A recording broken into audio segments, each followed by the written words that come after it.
What's up, people? I'm back. You know who I am. It's your girl, Kira Deevah. I'm back with another episode of guess what? You got it. The Kira Deevah Show. I'm back, y'all. I'm back. And y'all know when I go live, it's always to promote something, to expand, to uplift, because I'm all about positivity, and that's why I created this platform, the Kira Deevah Show, to promote greatness. And tonight we got a great interview tonight.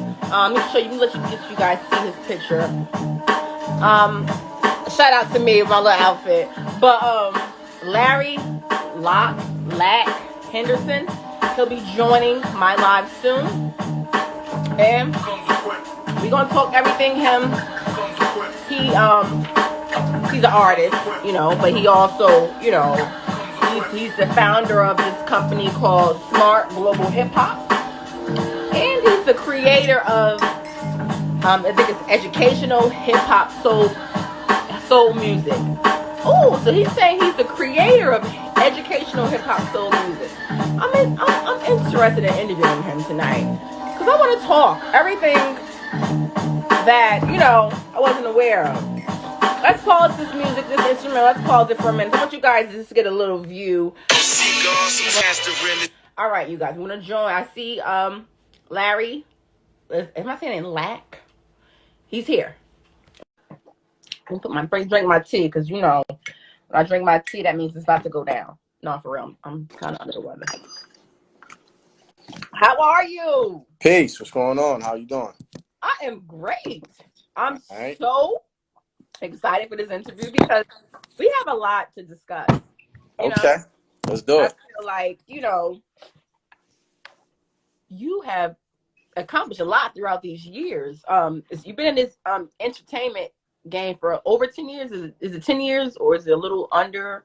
How long would you say you've been in this entertainment game? Oh man, I've been in the music business, trying to really get things together since I was like in the 9th grade. But well, 7th or 8th grade to be exact, when you started writing in the studio. But right? The first time I ever went to the studio was I was in the 9th grade. But the first time I started recording and all that was 7th grade. Me and my man Tyke Belfoot, my man Dorsey, Megahertz. I don't want to say my man Megahertz, my man Dave Halsey. I had just moved to Willingboro in the 7th grade, and I met those brothers, and we just started recording music as soon as we met. So would you say Willingboro or New Brunswick is where you started your hip hop? I'm from New Brunswick, New Jersey. Born and raised. I bounced around a lot. I had to go to a variety of schools. As a kid, but I moved from my mom's to my dad. So it went from New Brunswick to Willingboro. My dad lived in Willingboro.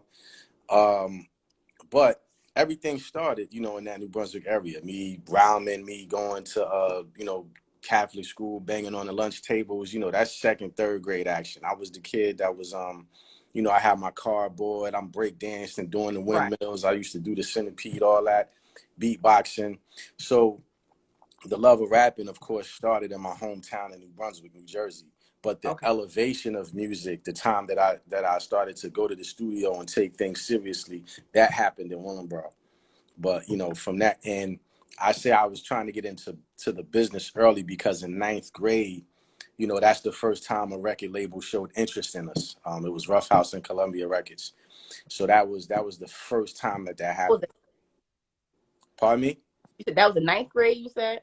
Yeah, 9th grade. It was Rough House and Columbia Records. We had a chance meeting with them, and they loved us. You know what I'm saying? They loved us, but we just made the wrong moves. You know what I mean? We made the wrong. I didn't leave my demo there because I didn't trust them. We went on a tangent and was trying to get other labels and all that, and a bunch of things happened. But that was the beginning of saying, yo, people like what I'm doing, what we doing, and that was the beginning of, all right.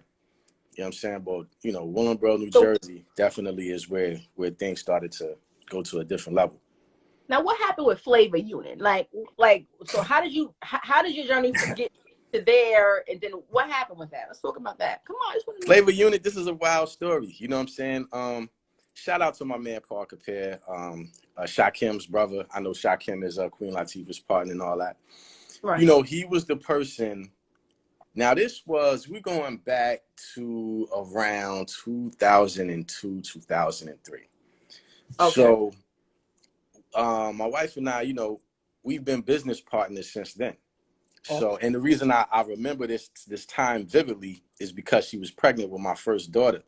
You know what I'm saying? And I had her traveling all around. You know, we was going to see Paul and all that, staying at us. A lot happened. But we met, I sent my demo to Paul or sent packages out because it was a couple different labels that we was dealing with, but I sent it to Paul. He heard me. We came to his crib. I think he lived in, man, it could have been North, East Orange. You know, it was somewhere up there. You know what I'm saying? I don't exactly remember. It might have been East Orange. But met Paul, and he, you know, he dug the work, you know what I'm saying? So he was like, yo, Lak, that's all you got to do. So he started putting me with different producers. And this is sort of where everything got crazy. So, you know, one of the first things he did, I went out to dinner with Tretch. You know what I'm saying? It was cool. I went to KG's crib, you know what I'm saying? Played some of my songs. So we was moving right along. But he was like, the only thing you got to do is work with these producers, right? And shout out to my man Paul, because we haven't even had this conversation since like 2005. He might not even know what happened. He put me in a scenario where I was in Jersey City. And, you know, so he introduced me to one producer. And I think the company was called Fluid. I did like 3 joints with them, paid them, you know what I'm saying? There's a couple G's. So I'm like, cool. So he's like, you got to do all this music so I could take it to Queen Latifah and we could do this. So I'm like, all right, cool, no problem. But in the meantime, he's taking me different places. You know, we moving around. He's taking me, you know, so he's doing his work. He like, I just got to get the demo here. I'm like, cool. So the last group of people, now mind you, I already spent a couple G's on some people that he recommended I rock with. I'm like, cool. The last scenario, I'm in Jersey City. He put me in a situation where it was just me. You know what I'm saying? I had my protection on me. You know what I mean? But he sent me there, and the dudes in the studio, and this is going back 2002, 2003. You know what I'm saying? They banging, you know, everything's red, you know what I'm saying? But I'm cool. I'm in a comfortable environment, and I'm listening to the tracks. So at the end of the session, the dude was like, all right, so, you know, you owe me like 8 G's. And I'm like, what? He was like, yeah, yo, me and Paul already talked about it. He was like, you know, you're gonna buy these 4 tracks. It's 2G. So I'm like, word. He was like, yeah, you know what I'm saying? Like, what's your number and all that? I'm like, yo, son, I gotta go. You know what I'm saying? So that situation was tense. You know what I mean? And like I said, it was me and it was just me, Dolo, and what I had on me.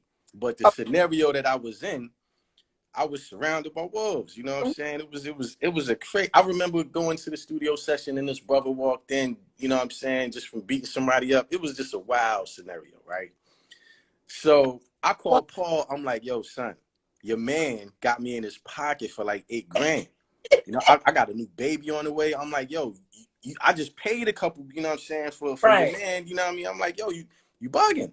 Right. Or like, yo, don't worry about it. You know what I'm like, yo, and you worked out an arrangement with him. You didn't even talk to me. You know what I'm saying? You got me in the pocket for 8 G's. You know what I'm saying? With these bloods, like, yo, what you doing? So I ended up being like, yo, P, this ain't gonna work. You know what I'm saying? Like, yo, I'm not paying this man. Like, yo, but the brother started calling me like, yo, son, Lak, what's up with my bread? And I'm like, son, I was like, yo, you got to work that out with P.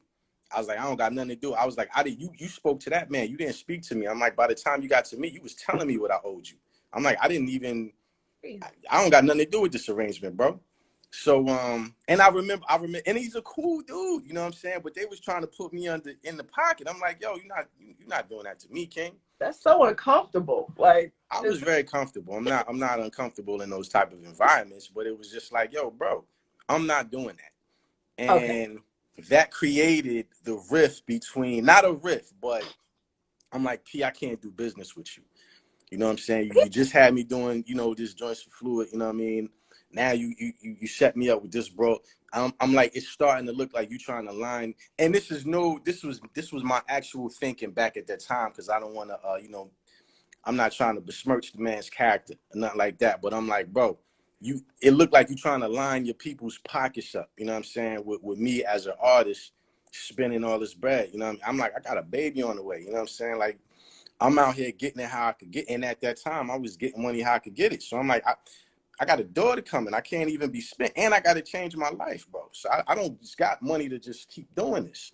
So that was the end of Flavor Unit, because P was my end.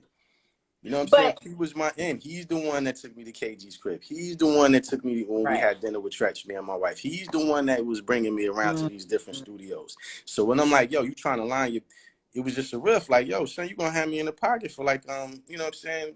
It just ended up being crazy. So that was a learning experience for you. Definitely. And it taught you a lot in regard to the game, how they play. It's like it was a mix between the game and the streets. Okay, you're right. It was a mix between the game. It was a mix between, yo, this is the game, but also this is how you could be hustled. And, you know, I'm a really nice guy, you know what I'm saying? And, you know, I'm very calm until we get to a place.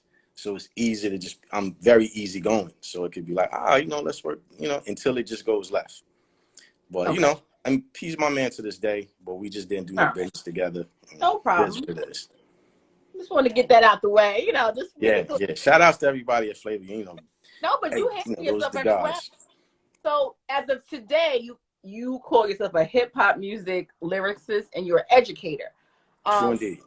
So let's talk about how you found the Smart Hip Hop Global.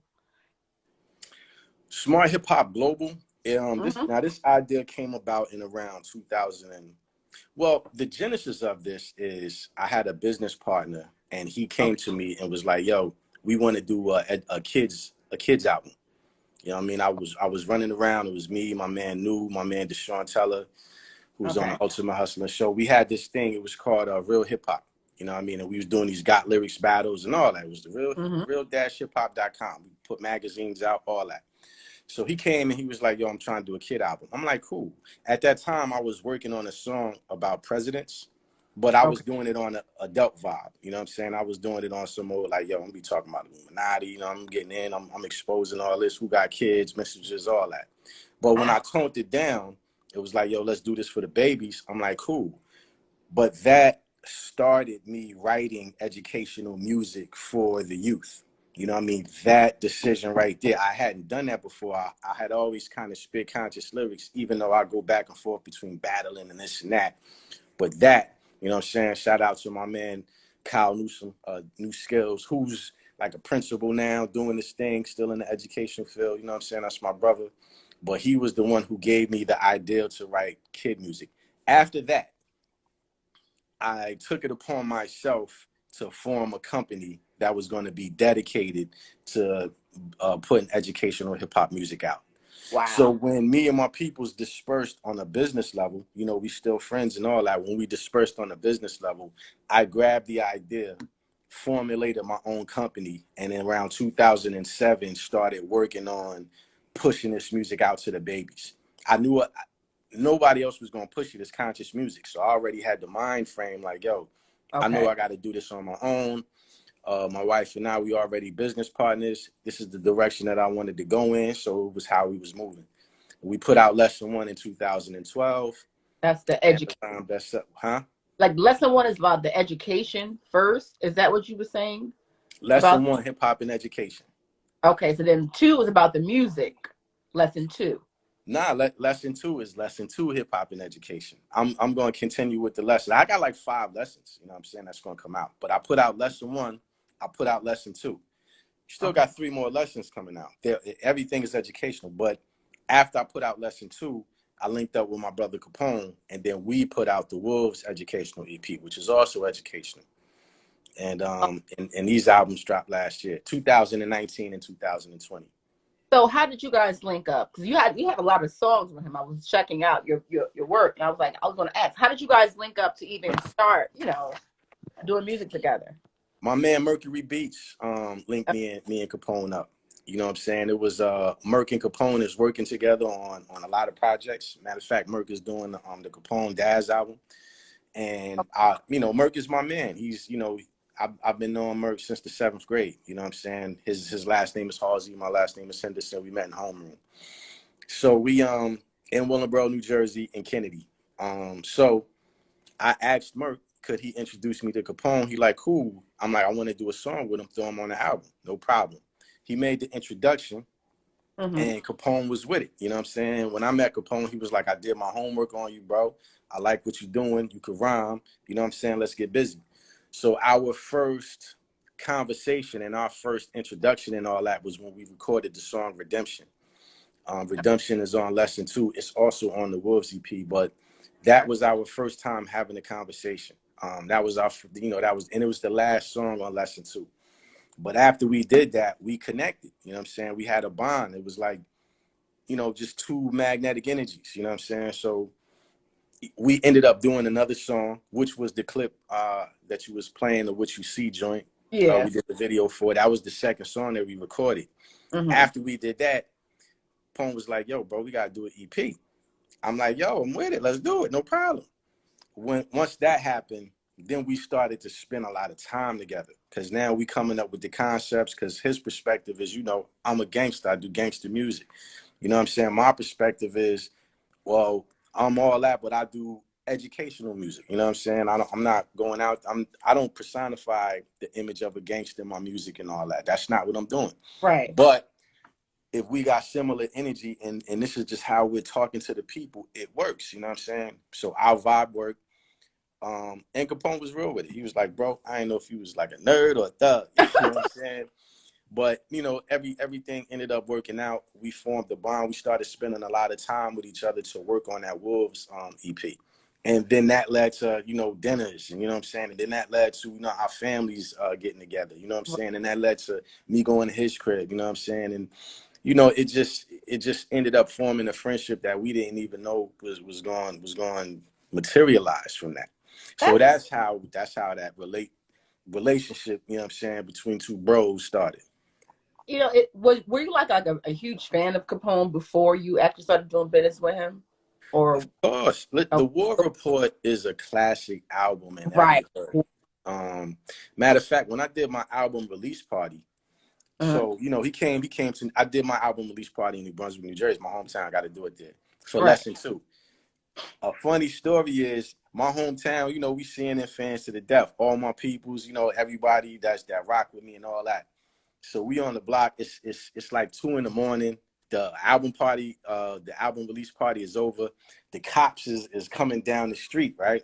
But it's me and Capone. We like linked up on this car.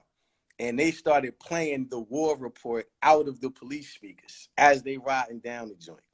You know what I'm saying? So I can't. And this was the police, you know what I mean? But I come up in a town where everybody grew up on CNN. Everybody grew up on the War Report. That's why I asked my man Merc, you know what I'm saying, could he make the introduction? Yeah, we only anticipated doing that one song. It was supposed to be Redemption, and then that was it. You know what I mean? We just kept vibing. He was like, yo, you know what I'm saying? We just became friends. And it's all about, you had a little hustle on you because, throughout your career, you've been networking with a lot of different people. So, that shows that you have a little like hustle or determination in you to get things done. When do you say that? I would say I have good people around me. You know what I'm saying? Because people gravitate to the music. I didn't think, when I did Lesson 1, it might have been Lesson 1 and done.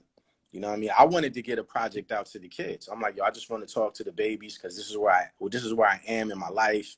This is how I want to get, this is what I want to do. But I didn't end.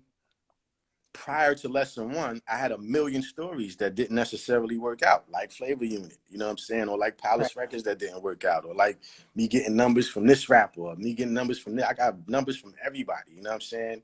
So none of that worked out. Now I'm a grown man, and I just want to turn around and do something for the babies. I didn't think that album would take me around the world, that album would have me doing, you know what I'm saying, Right. It was crazy. It was #1 on Amazon bestsellers list. You know what I'm saying? It was a hot new release. Like we did our numbers with that album.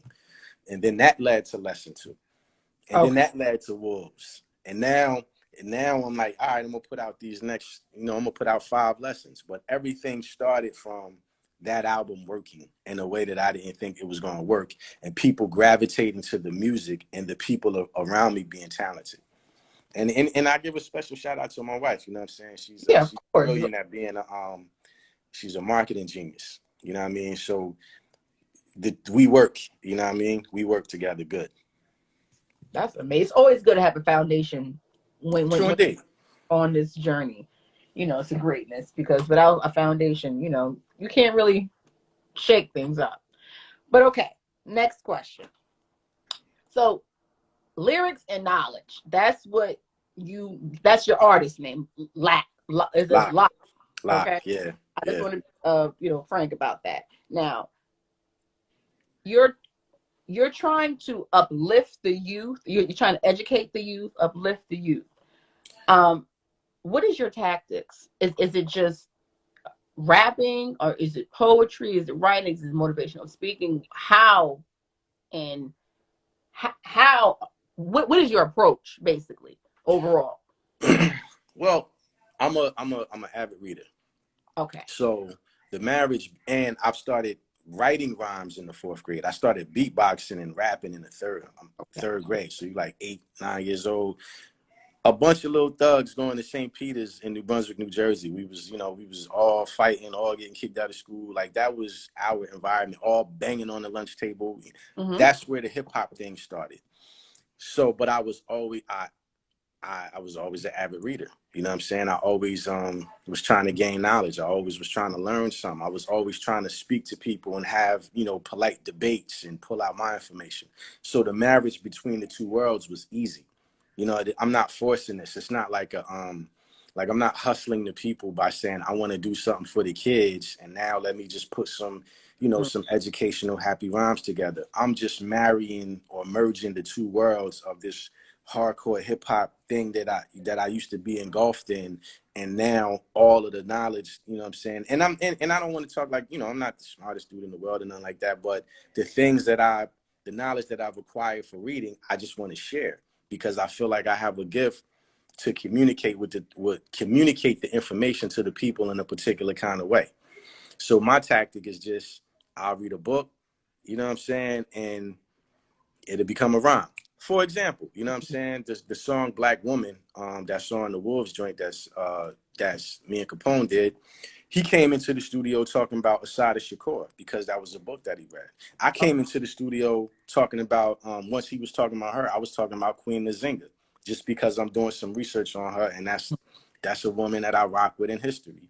That conversation turned into a song. You know what I'm saying? So it wasn't necessarily like, yo, we got to do this and do that. It's like, yo, this is dope. Let's tell this to the people. Let's tell this story. There's a couple of things that I want to talk about. There's a couple of stories that I want to tell. There's a lot of there's a lot of things that we're going to keep discussing as I keep doing this music. But it's natural.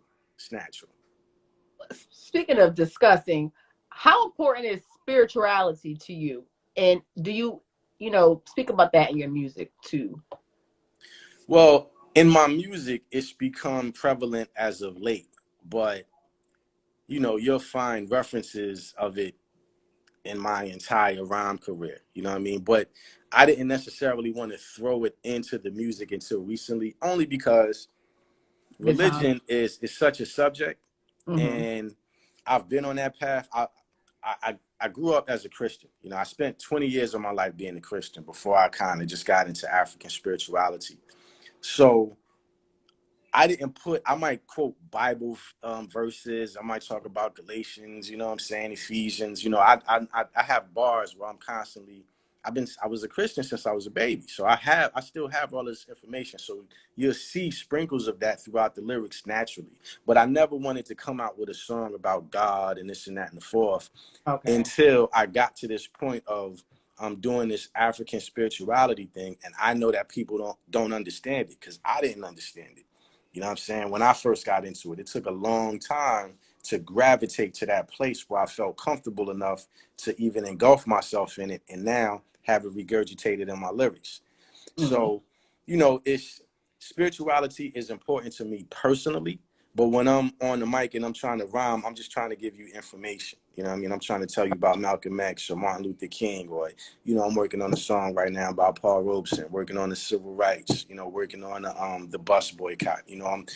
I'm doing music like that. I got a song I'm doing about jazz music, and I got a song I'm doing about classical music. So who Mozart and Beethoven and Bach. So how they got down. It was like the rock stars of the 1800s and all that. So I'm just trying to teach you. I'm not trying to beat you in the head with this is what you should believe, but you'll hear the references of it in the music for sure. Awesome. I commend you. I really do. I commend you because you're doing something positive out here and you're making a statement and you're helping people. And Thank you. Well, commend you, and I thank you for allowing me to speak on your platform. Definitely. Oh, well, thank you. I have a couple more questions and I'm gonna let you go now. I'm chilling. I'm good. Till 8. I got an interview at 8. Look. All right. No doubt. I can dig it. Hip hop. Yes. I'm gonna talk some hip hop. Now, Run DMC, you were inspired by, I'm assuming, correct? I was inspired by Run DMC, but in that era, it was LL Cool J, it was Rakim musically. When I was inspired by Run DMC, it was to wear Adidas with either no laces or fat laces. You know what I'm saying? It was that, it was to be cool, but lyrically, LL Cool J when he came out with I'm Bad, or Rakim when I heard, Microphone Fiend or Follow the Leader, or Big Daddy Kane when Ain't No Half Stepping came out, or Cool G Rap, you know what I'm saying, when he came out. Road to the Riches is still one of my bangers today. So those, Public Enemy, that It Takes the Nations of Millions to Hold Us Back, that album, you know what I'm saying, I was listening to those artists, Chubb Rock, Redhead Kingpin. You know what I'm saying? I was rocking to those Poor Righteous Teachers, Redman, K Solo, Lords of the Underground. I was rocking to those individuals. Run DMC, they're the pioneers. King of Rock, that's Rakim.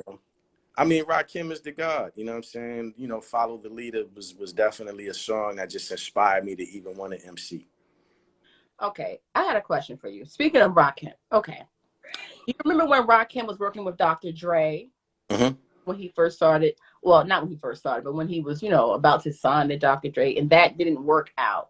Do you feel like that was a good decision for where he was going with his rap, with his conscious type of rap, or do you feel like he should have, further along his career to expand, to get the conscious? It's hard for me to speak on that man's business, because I don't know, you know what I mean? I've met Rakim only when I went to see him perform. You know what I'm saying? He's not, he's not a friend of mine or nothing like that. I'm just a fan of his. So I don't know what conversations him and Dre have for me to even speak on that. You know what I mean? Like, I don't know what they went through. I don't know. I heard the rumors that everybody else heard, but that's none of my business. You know what I'm saying? I heard what everybody else heard, that, I heard what everybody else heard. Huh? Would you have wanted Rakim to continue moving forward, or were you? No. Nah, Rakim's still moving forward. Rakim's still making music. You know what I'm saying? Rakim's still doing his thing. What do I think he should have did it with Dr. Dre? I would have loved to hear more than the couple joints that I heard from him and Dre. You know what I mean? The remixes he was on. He did the joint with what's that female artist? I forget. I know the joints. I know what you're talking about. Yeah. Okay. Then. I would have loved to hear more, but I don't know what happened between him and Dre. I don't know what their connection was. I wish I was in the studio with them. You know what I mean? But that's literally none of my business. That's a good answer. You're politically correct. I'm more to you. All right. What keeps you going? Your family? I got a wife and 3 daughters. I got brothers and sisters. I got grandparents that are, my everything. So my family, my friends, but, my 3 daughters who's running around the house now making all sorts of noise. You know what I mean? They are, that's my foundation. They're the reasons I do what I do. They're the reasons I live the way that I live. Well, you're living righteously, would you say? You make a lot of smart decisions when you are being accountable as a grown man and as a parent. It will cause you to not go down particular roads, because you know the ramifications might be a broken home. You know what I'm saying? You don't want to be without your daughters. You don't want to get locked up. You don't want to be killed. You know what I'm saying? And you want to be I got daughters. I got 3 girls. So there's, and that, even that journey, you know what I'm saying? My first daughter, she's 17, but I was a young man when she was born. There was a lot that she was exposed to that my youngest daughters don't know nothing about. So it's you learn not to make these decisions. You learn not to have this type of stuff out. You know what I'm saying? You might have to put your hammers up. You know what I mean? It's just a different way of living when you're trying to be a father, and especially I want my girls to be strong women. So there's a certain way I'm going to be with them, and there's a certain way I demand them to be with me. But that takes a lot. You can't just say it. I can't just scream at them. Right. Kids hear what you do, and they see what you say. They hear what you do and they see what you say. Now, how did you come up with that? By living and By living? yeah, you know what I'm Okay, saying? so This is that's an understanding that I personally came to. I've never heard anybody say that before. That is just what I have understood. that They makes sense. don't hear you when you're talking. They see what you do. They see what you're doing. You That's know what true. I mean? They Speaking, hear what they see, and they just see you talking. You know what I mean? So right. it's your actions is what they are translating. You know what I mean?